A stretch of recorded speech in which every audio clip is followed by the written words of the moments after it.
Les 1er et 2 juillet prochains, la culture et les saveurs de l'Afrique s'invitent sur la place de Bracni à l'occasion du Wallonia African Market. Pour nous en parler, Feza Mouchobekva est notre invitée. Bonsoir.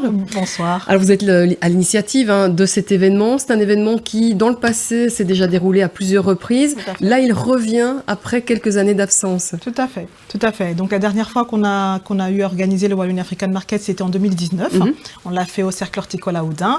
Et donc après la crise sanitaire que tout le monde a connue, donc on a eu un petit temps d'arrêt et là on revient et on le fait dans le cadre du week-end au bord de l'eau le 1er et le 2 juillet. C'est ça, donc vous serez un peu une halte pour les visiteurs du week-end au bord de l'eau. Ça peut vous amener aussi un nouveau public et c'est un peu ça l'objectif de cet événement, c'est faire se rencontrer les personnes, la communauté africaine évidemment déjà entre elles même et toutes les autres communautés, c'est ouvert à tout le monde. C'est tout à fait ça, donc l'objectif c'était vraiment de pouvoir se faire rencontrer, de fédérer les gens mais de faire rencontrer parce que le week-end au bord de l'eau, voilà, c'est plus à présenter, ça fait des années qu'ils sont là, que c'est un rendez-vous immanquable des Louviérois et de la région centre.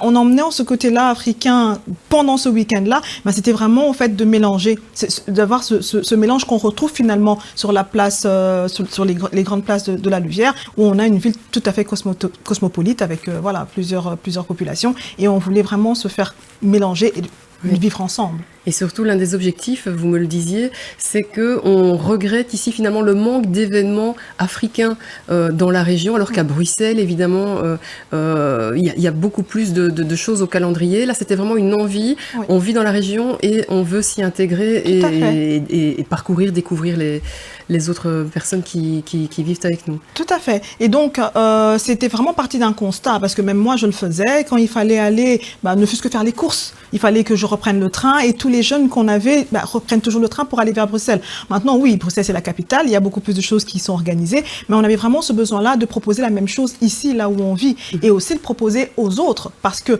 les autochtones, je vais appeler autochtones louviérois qui sont là, ils vivent avec nous, ils ont aussi envie de connaître nos cultures, on a vraiment cette envie de partager. Donc on s'est dit, voilà, on va organiser ça ici, là où on vit, et pouvoir partager finalement ce que les autres vont chercher à Bruxelles, parce qu'il n'y a pas que les Africains qui vont, les autres personnes aussi, les communautés amies, ils vont aussi, donc on va leur proposer ça ici, là où ils vivent. Alors justement, le programme cette année, de la musique, des ateliers de danse, maquillage, tout cela en compagnie d'artistes originaires des 4 coins de l'Afrique. Tout à fait, tout à fait. L'Afrique, et j'en parlais l'autre jour, l'Afrique, on a toujours tendance à se dire, c'est l'Afrique subsaharienne, et non. Là vraiment, c'est vraiment les 4 coins d'Afrique. On a le Maghreb, on a l'Afrique australe, l'Afrique de l'Est et l'Afrique de l'Ouest. On a vraiment ratissé large pour pouvoir proposer ces richesses-là, parce que l'Afrique est un continent tellement riche, tellement grand, on ne peut pas, au fait, on n'a pas les mêmes choses. Et donc, on a voulu, encore cette année, proposer, par exemple, le jeu à travers plusieurs pays, et montrer que l'Afrique a beaucoup de culture et on voulait vraiment la partager. Voilà, donc il y aura de la musique, il y aura du slam, il y aura de la danse, il y aura un peu tout. Vous l'avez dit, parmi les objectifs, il y a évidemment la découverte et la rencontre entre toutes les communautés, et évidemment un élément qui favorise tout cela, c'est la gastronomie, et là aussi, ce sera présent. Ah oui, là ce sera présent, après on peut rien faire sans le ventre, donc on va vraiment présenter plusieurs, pareil, au fait, autant il y a de culture au niveau de l'Afrique, autant il y a de cuisine, on ne cuisine pas de la même manière, donc on voulait vraiment, alors là on va vraiment essayer de proposer en tout cas un panel assez large, on n'aura pas tout, mais on va proposer un panel assez large pour permettre à ce qu'on puisse goûter aux saveurs d'Afrique. Alors, pas mal de personnes sont attendues pour cet événement.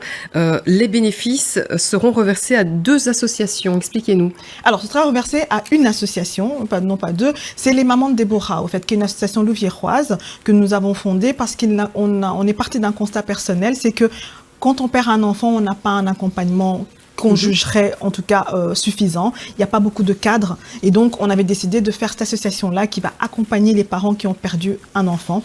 Et donc on organise dans ce cadre-là plusieurs activités et dont le Wallonia African Market qui va nous reverser les bénéfices pour nous permettre de proposer beaucoup plus d'activités à ces parents endeuillés qui doivent être accompagnés. Voilà, donc un événement qui se voudra associatif, festif et caritatif. Merci beaucoup d'avoir accepté notre invitation. Donc le Wallonia African Market, ce sera les 1er et 2 juillet prochains sur la place de Bracni, un des points de rendez-vous, on l'a compris, du week-end au bord de l'eau. Merci d'avoir été avec nous.